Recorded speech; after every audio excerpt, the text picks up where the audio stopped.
ওই পদ্মা সেতু কেন? পাতরি আরেকটা কোথায় আছে এদিকে, এই যে মানিকগঞ্জ হয়ে যে যায়, এইদিকে মানুষের যাতায়াত বেশি ছিল ওই জায়গা থেকে, এই জায়গায় গাড়ি ঘোড়া বেশি যাতায়াত করে, এই জায়গায় না করে ওই জায়গায় কেন?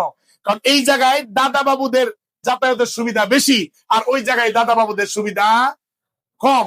এই টেকনোলজি যদি আপনার কাছে না থাকে, এই গোলামির জিনজির থেকে বাইর হওয়া সম্ভব না। যেটা দিবে, যেই চেতনা ট্যাবলেট আপনাকে দিবে, আপনি ওই চেতনায় রাত দিন বেহুশ হয়ে থাকবেন। যাই হোক, আল্লাহ রাব্বুল আলামিন ওনার হাবিবের মাধ্যমে জানিয়ে দিলেন যে ভিক্ষা করা যাবে না, বরং এই ঘটনার মধ্যে সুনানে আবু দাউদের 1641 নম্বর হাদিসের বর্ণনায় যেটা বলা হলো, আল্লাহ রাসূল 2 দিরহাম দিয়ে খাবার কিনতে বললেন, 1 দিরহাম, আরেক দিরহাম দিয়ে একটি কাপড় অর্থাৎ কোরাল খরিদ করার জন্য বললেন। এটাকে নিজের হাতে আল্লাহ রাসূল সংযোগ দিয়ে দিলেন। এই জন্য কেউ ভিক্ষা করতে আসলে আপনার যদি সম্ভব হয়, আর্থিকভাবে সচ্ছল হন, প্রয়োজনে একটা পানের বাক্স বানাই দেন যে তুই পান বিক্রি করো, তুমি একটা ছোট ভ্যান গাড়ি নিয়ে তরকারি বিক্রি করো। তোমার এই ব্যবস্থা যদি কেউ করে দিতে পারেন, এটা হলো উত্তম। তাকে আপনি দিয়ে দিলেন, 10,000 টাকা দান করে দিলেন, বহুত বড় কাজ করেন নাই, তাকে ভিক্ষা থেকে মুক্ত করার মতো ব্যবস্থা করেন। আমাদের দেশে জাকাত দেওয়ার অবস্থাটা এরকম, ওই যে লঙ্গি সিরিয়াল ধরে দিতে থাকে, 10 টাকা 20 টাকা 100 টাকা নোট দিয়ে জাতির কি ফায়দা হয়? এই বছর 100 জন দাঁড়াইলে পরের বছর 1000 জন দাঁড়াবে আপনার ঘরের সামনে। আপনি একটা কাজ করেন, এলাকার মধ্যে দেখেন কয়টা দরিদ্র মানুষ আছে, ভিক্ষা করে কয়জন, সবগুলো জমায়েত করিয়া আপনার জাকাত কত আসে আপনি হিসাব করে যাদেরকে কর্মস্থান করে দিতে পারবেন, এরকম কয়েকটা কর্মস্থান আপনি করে দেন। অনেক মানুষ পা কাজ করে না, 2টা হাত আছে, অটো রিক্সা চালায়, আছে না নাই? আপনি একটা অটো রিক্সা চিনে দেন, তুমি ভিক্ষা করিও না, এই ভ্যান গাড়ি বাদ দাও, তোমাকে অটো কিনে দিতেছি আমি, তুমি এটা দিয়ে উপার্জন করো, ভালো ইনকাম হবে। এইটা হলো ইসলামিক রাষ্ট্রের অবকাঠামো, ভিক্ষা মুক্ত করার। আর আমাদের দেশের উপরস্থ নেতারাই যেভাবে ভিক্ষা করে, আর সাধারণ জনগণকে ভিক্ষার ওয়াজ কি করবে না? সাধারণ জনগণকে ভিক্ষার ওয়াজ করলে শুনবে না। যাই হোক, আল্লাহ তাআলা সকলকেই ভিক্ষা বৃত্তি থেকে হেফাজত করুন, সকলে বলেন আমিন। এবং এই ব্যবস্থাটা আমাদের কি করতে হবে? আমাদের দোষ, যারা ভিক্ষা করে তাদের দোষ, দোষ আমাদের। আমরা দান তো করি, কিন্তু ওইভাবে করি না। মূলত নিয়ম হলো এটা, বাস একজনকে এই পরিমাণ দান করব আমি, এর জন্য আর ভিক্ষা করতে না হয়। আমার তো সামর্থ্য আছে, আল্লাহ দিছে, তাহলে আমি ওই ব্যবস্থাটা করে দিই যতটুকু পারি। একজনে না পারলে 5 জনে, 5 জনে না পারলে 10 জনে মিলে তার একটা কর্মের ব্যবস্থা করে দেই। এরপরও সে যেন ভিক্ষা না করে। কারণ যখন টুপিওয়ালা দাড়িওয়ালা ভিক্ষা করে, তখন অসম্মান ওই টুপি দাড়িওয়ালার হয় না, হয় ইসলামের। এই টুপিওয়ালা দাড়িওয়ালার অসম্মান হয় না, কিন্তু ভিক্ষা করলেই তো টুপি লাগাই দেখবে। টুপি লাগাইলে মানুষের দিল একটু নরম হয়, ভিক্ষাটা সহজে দেয়।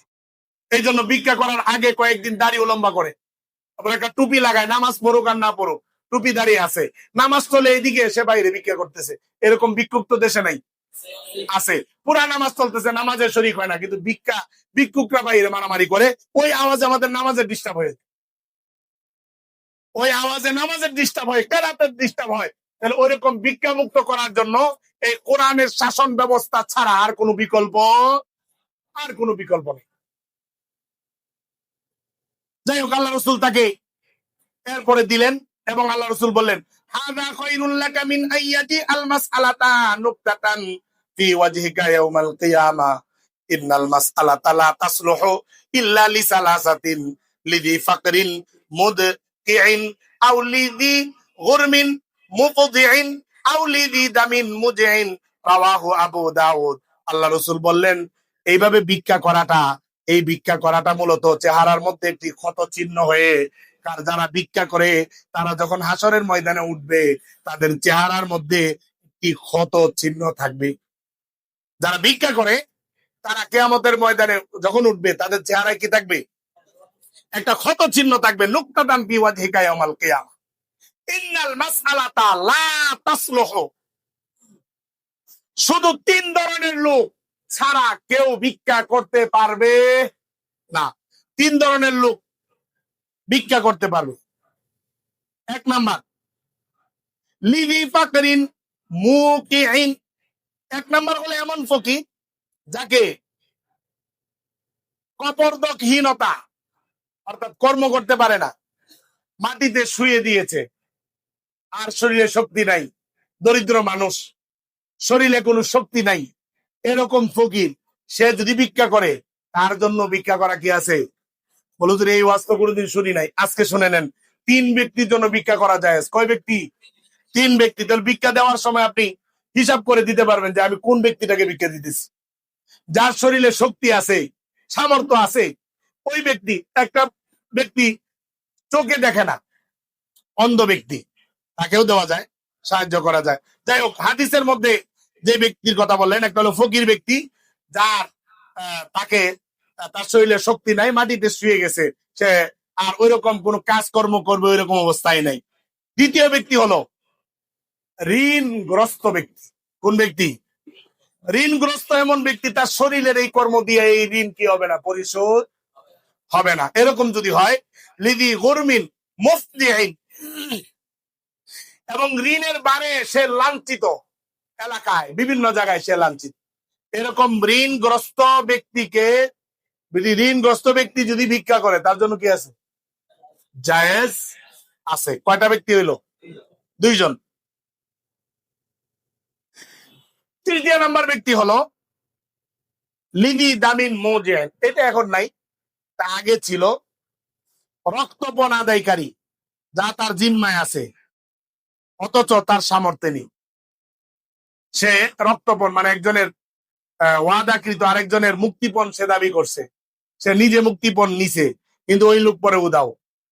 আপনি খুব সম্পর্ক, আপনার বন্ধু, আপনার সমঝোতায় একজন থেকে 5 লাখ টাকা নিল, আপনি লোক ভালো, কিন্তু আপনার কাছে 5 লাখ টাকা দেওয়ার মতো সেই সামর্থ্য, ওই লোক হঠাৎ করে উদাও হয়ে গেল, আর খবরাখবর নেই, ফ্যামিলিও নাই, কেউ নাই এলাকায়। এখন এই যে লোকটা বিপদে পড়ছে না, এই লোক আরেকজনের মুক্তিপণ দেওয়ার কারণে সে এখন এই উপার্জন করিয়া এই ঋণ আদায় করার মতো সামর্থ্য নেই। ওই ব্যক্তির জন্য ভিক্ষা করা কি আছে? তাহলে শরীয়তে ভিক্ষা করা জায়েজ আছে কয় ব্যক্তির? 3 ব্যক্তি। কয় ব্যক্তি? 3 ব্যক্তি। 1 নাম্বার হলো যার শারীরিক অবকাঠামো উপার্জন করার সায় দেয় না। 2 নাম্বার হলো যে ব্যক্তি ঋণগ্রস্ত। কি গ্রস্ত?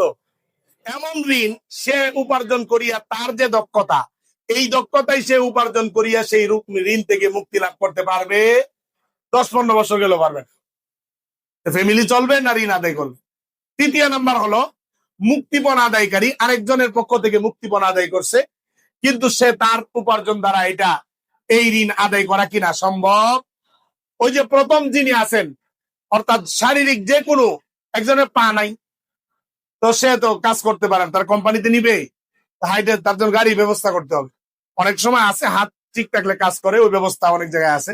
তো এরকম কোন অঙ্গহানি, চোখ নাই, অন্য কোনো সমস্যা যেটা কর্ম করতে বাধাগ্রস্ত, ওরকম ব্যক্তি যদি ভিক্ষা করে, তাহলে কি আছে? বলে হুজুর সব মানলাম, আপনারা মসজিদের জন্য যে ভিক্ষা করেন, মাদ্রাসার জন্য যে ভিক্ষা করেন, এটা ভিক্ষা নয়, এটা হলো দানের দিকে উদ্বুদ্ধ। এটা আমি করি নাই, স্বয়ং রাসূলুল্লাহ করেছে। রাসূলুল্লাহ বলেছেন এখানে মসজিদের দরকার, কে আসো মসজিদ বানাই দিবা। জায়গা দিল মানুষে, মসজিদ করে দিল, মদিনা মুনাওয়ারা হয়ে গেল। আসহাবে সুফা মাদ্রাসা ছিল এখানে, আবু হুরায়রা রাদিয়াল্লাহু তাআলা অন্যতম ছাত্র ছিলেন ওই জায়গায়। তো ওই ছাত্রদের জন্য খাবারের ব্যবস্থা অন্য জায়গা থেকে হতো, থাকার ব্যবস্থা। বিভিন্ন যুদ্ধের জন্য আল্লাহ রাসূল এলান করতেন, কে আসো কোন জিনিসটা এই যুদ্ধের জন্য তুমি দিতে পারো। এটার নাম কি ভিক্ষা? এটার নাম তো ভিক্ষা না। এটা তো আখিরাতে উপার্জন করার, যেমন একটা মসজিদের জায়গা দরকার, আমি বললাম ভাই মসজিদের জায়গা দরকার, যার যার সামর্থ্য থেকে আপনারা সহযোগিতা করেন, তাহলে এটা ভিক্ষা করা হইলো? বরং এটা আল্লাহকে কর্জ দেওয়া হলো। আল্লাহ নিজে বিভিন্ন জায়গায় বলেছেন, সূরা তাগাবুনের মধ্যে আছে, কিন্তু কুরিদুল্লাহ কারদান হাসানা, তোমরা যদি আল্লাহকে কর্জ দাও, আল্লাহকে কর্জ দেওয়ার কথা আছে, আল্লাহ নিজে চাইছেন। আল্লাহ নিজে খাওয়ার জন্য মসজিদ করিয়া কি আল্লাহ নিজে নামাজ পড়ে? নামাজ পড়ে কি? আমরা নিজের আখিরাত উপার্জন করি, মাদ্রাসায় দান করি, দান করিয়া কি আল্লাহ ফেরেশতা পাঠায় পড়ালেখা করার জন্য? আমাদের সন্তানরা, আমাদের ভাই বেরাদর, এরাই বিভিন্ন জায়গায় এই পড়ালেখা করে, এদেরকে আমরা দান সৎকার করি বিভিন্ন জায়গায়। এইটার নাম ভিক্ষা নয়। এবং এইটার জন্য আপনাদের আগে তো এরকম ছিল, বিভিন্ন মুষ্টির চাউল দিয়ে মসজিদ মাদ্রাসা চলতো, এরকম দিন দেখেন না আপনারা? মুষ্টির চাউল দিয়ে চলছে, কিন্তু এখানে ওই যুগ নাই। আপনার যে বলেন হুজুর আপনারা মাদ্রাসার জন্য দোকানে দোকানে যান, এরপরে ঘরে ঘরে মুষ্টির চাউল তুলেন, আল্লাহর হস্তে ওইটা আমাদের দ্বারা সম্ভব না। কারণ এটার দ্বারা এখন আর ওই যুগ নাই, এটা মানুষ এহানত মনে করে। আপনার সওয়াবের দরকার, আপনি আইসা মাদ্রাসায় দান করে যান। আপনার সওয়াবের দরকার, আপনি মসজিদে দান করেন। সওয়াবকে আমি নিয়ে চলে যাবো বাড়িতে? না, আপনার দরকার, আপনার অ্যাকাউন্টে দরকার। এই জন্য মসজিদের জন্য, মাদ্রাসার জন্য যেটা চাওয়া হয় জরুরতান, এটাকে ভিক্ষা বলা যায় না। ভিক্ষা হলো নিজের জন্য, যেটা যেমন আমি চলার জন্য আমি কর্ম করতে রাজি না, এমনিতে ভাই দেন, আল্লাহর হস্তে দান করেন, অথচ আমার আত্মাও সব ঠিক আছে। আমি যদি গিয়া রুটে ঘাটে ভিক্ষা করি, আমার জন্য বইতে হবে? আমার জন্য বইতে হবে না। কারণ আমার শরীর তো সুস্থ, হাত ঠিক আছে, পা ঠিক আছে, আমি যে কোনো কাজ করতে পারবো। একেবারে নিম্নগামী কাজও আমার দ্বারা হবে, যে কোনো কাজ, মাটির কাজও হবে আমার দ্বারা। তাহলে আমি কেন ভিক্ষা করবো? হ্যাঁ, বলে হুজুর তাহলে আপনারা যে মসজিদে ইমামতি করেন, এটার অবস্থা কি হবে? এটা আপনাদের স্বার্থে একজন ইমাম শুধু নিজের নামাজ আদায় করে না, এলাকার প্রত্যেকের নামাজ আদায় করে দেয়? প্রত্যেকের জিম্মাদারি। এই জন্য ওই ইমামকে খাওয়ার দায়িত্ব এলাকাবাসীর, থাকার দায়িত্ব এলাকাবাসীর, তাকে সচ্ছল ভাবে চলাফেরার ব্যবস্থা করে দেওয়া ওই মসজিদের প্রত্যেকটা মুসল্লির দায়িত্ব। এটা এটা কোনো ভিক্ষা না, এটা দান না, এটা আপনাদের নৈতিক দায়িত্ব। আল্লাহ তাআলা সমস্ত কথাগুলি সঠিকভাবে বুঝার মতো তৌফিক দান করুন।